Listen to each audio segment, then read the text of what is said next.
Hello. It's been ages since we've met, but hopefully it won't last much longer. We're going to do a little bit of cooking. We're going to do some cooking in the classroom, I hope, before very long, and we're going to do some cooking at home. The reason for this is because of social distancing. We can't have full groups in classrooms, not yet. So I'm going to make sure that you know exactly how to do the dish of the week, and I'm going to show you in a demonstration, and I'm also going to send you a recipe. And I would recommend that you get some basic stocks. You can see what I'm going to use today. You get some basic stocks in because we're using those. All the recipes that we're going to be using over the weeks will be 5 ingredients or under. So therefore you won't have to go out and buy absolutely loads of stuff. I suggest that all your recipes you keep together really safely, and when I do see you, I'll give you a folder to keep your things in. So then we've got a record of everything you've done. Well, good luck and happy cooking, and we're going to make a start in a minute or two with a video on cheese scones.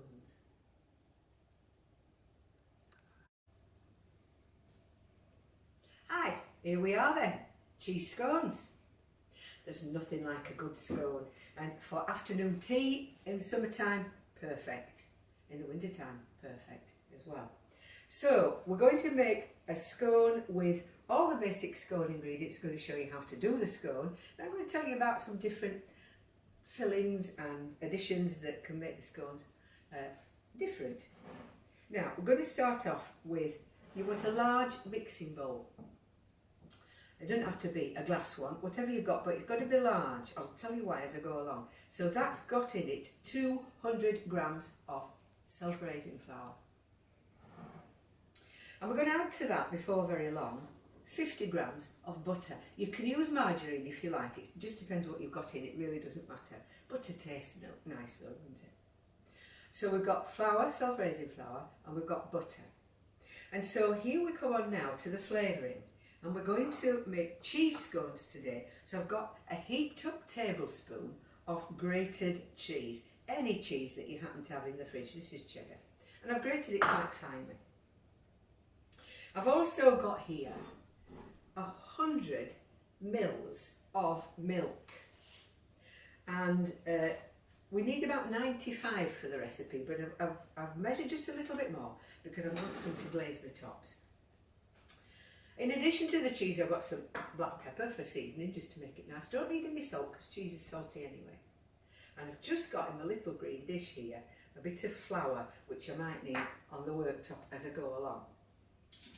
I've also got prepared a little baking sheet with some greaseproof paper on the top. You don't have to grease it, it won't stick if you just put your greaseproof paper on. If you haven't got any greaseproof paper, don't worry, just grease it with a little bit of cooking oil, that's fine. Now if I look at the equipment I need to use to make the scones, I've used my digital scales, that's all done because I prepared that beforehand. So I'll put those to one side. If you haven't got digital scales, doesn't matter, whatever scales you've got will do at home. And you know, you can get it all prepared before you start and it makes it super quick.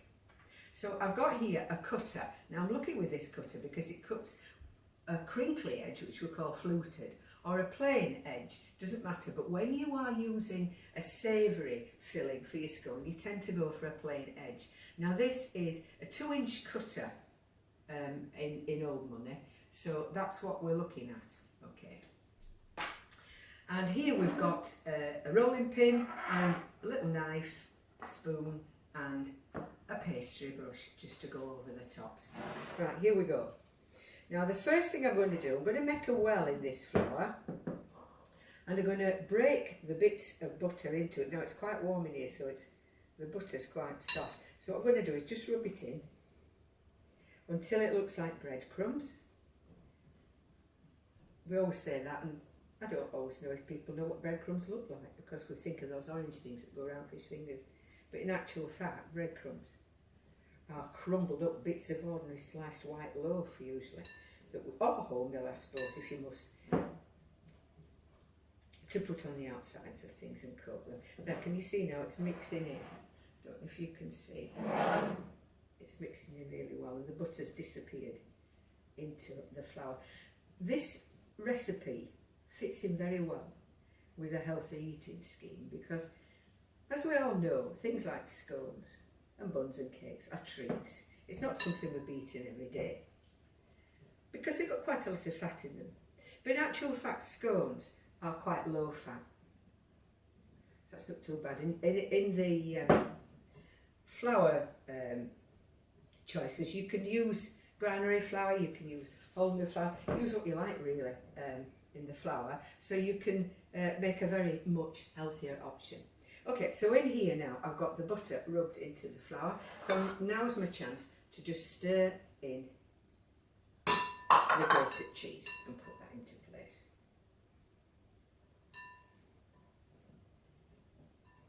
Alright, so just wipe my hands.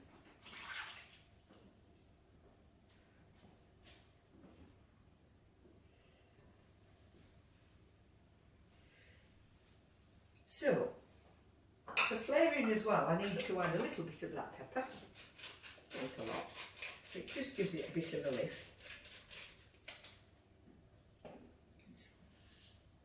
So I use my spoon, mix these together. So I've got cheese in there, flour in there, butter in there, black pepper.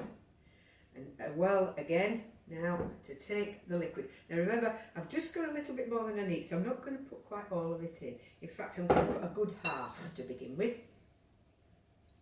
And mix it in till you see the mixture starting to pull together and make a dough. Not quite ready yet, a bit more, another well.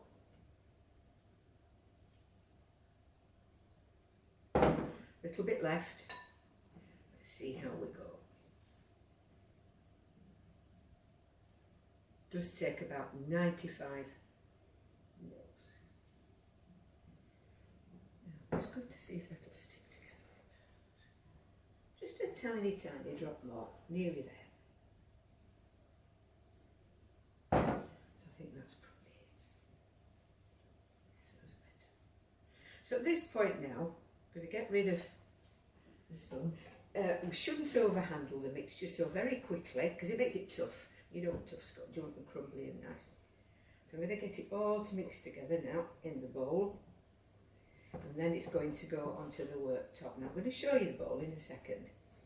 And you will be able to see that I've got more or less all the mixture. There's only a little crumb or two left behind. And that's the scone dough. And like I've said, you really, really, really handle it as gently as you can. I'm just going to put a little bit of flour down just so it doesn't stick. Don't want loads because you'll make the scones dry. So, just gentle mixing together now, not quite kneading, just making sure that it's well stuck together. A nice, fresh, clean start now, and we'll roll them into shape. Leave the tin with a bit of greaseproof on, or grease, like I said, that's fine, and the rolling pin. Now when you roll your scones, don't roll them too thin, because if you do, they'll make biscuits, and we don't want a biscuit, we want a scone. So it really is quite thick. You won't get many out of the mixture. You can always double up. And let me show you the thickness of that scone. That's really important, because when that gets into the oven, that's going to rise about double and make a nice thick scone. We do not want a little thin biscuit thing, because it's disappointing.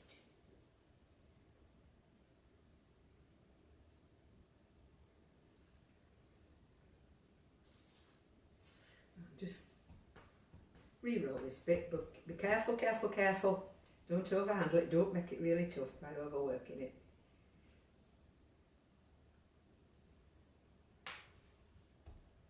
Just roll the top, make it a bit.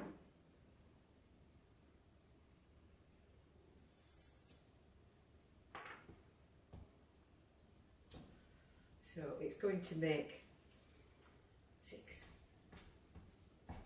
Now I wouldn't roll it again after this, even if there are scraps, because it becomes very tough.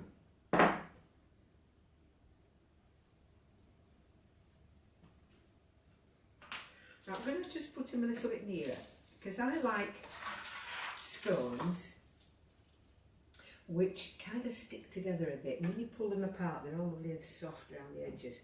So I don't mind if they stick together a little bit in the end. And just glaze the tops with a little drop of milk. Now you can, if you are very well organised, save a bit of your cheese back and don't put all the cheese into the scones. You can save a little bit back, and then you can put a sprinkle on the top of each one. They look quite nice when they're ready. Okay, so 5 cheese scones. I'm going to put them in the oven now. Now the temperature, and I set the oven beforehand and I forgot to tell you, which is remiss, because really it's one of the first things you do when you do your weighing out. And the oven temperature is number 6 if you've got a gas oven.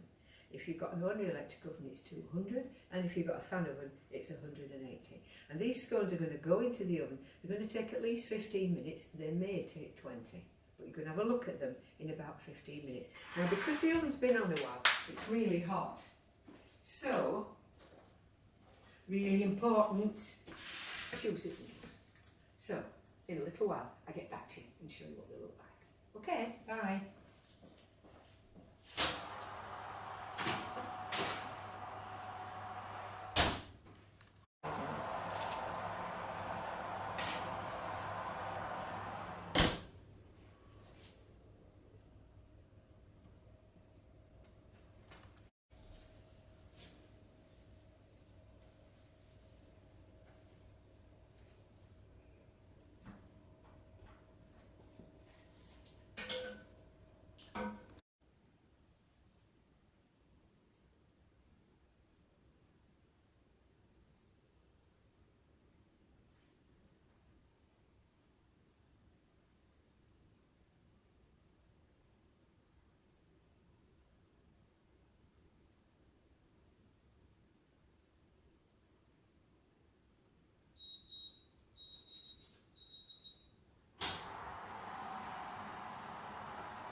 Right, here they are, ready. 5 lovely cheese scones. Now this is where you've got to be really careful, this is why you need these. Use your knife to get them off and put them on a rack to cool. See, they haven't stuck to the grease proof, that's absolutely fine. They take about 20 minutes to cool down, perhaps slightly more. And then you cut them in half, butter them and serve them with a dollop of cheese. And what's nicer than that? Now a good scone, a really good scone, should crack in the middle. Can you see that? Can you show that? And when they're a bit hot, but please don't attempt to do this. These are asbestos fingers. But when your scone has cooled enough for you to touch, you should be able not to cut it in half, but to break it. That's all. And that's what the test is for a good scone. It should rise up so much that it cracks in the middle. Okay, thanks, bye.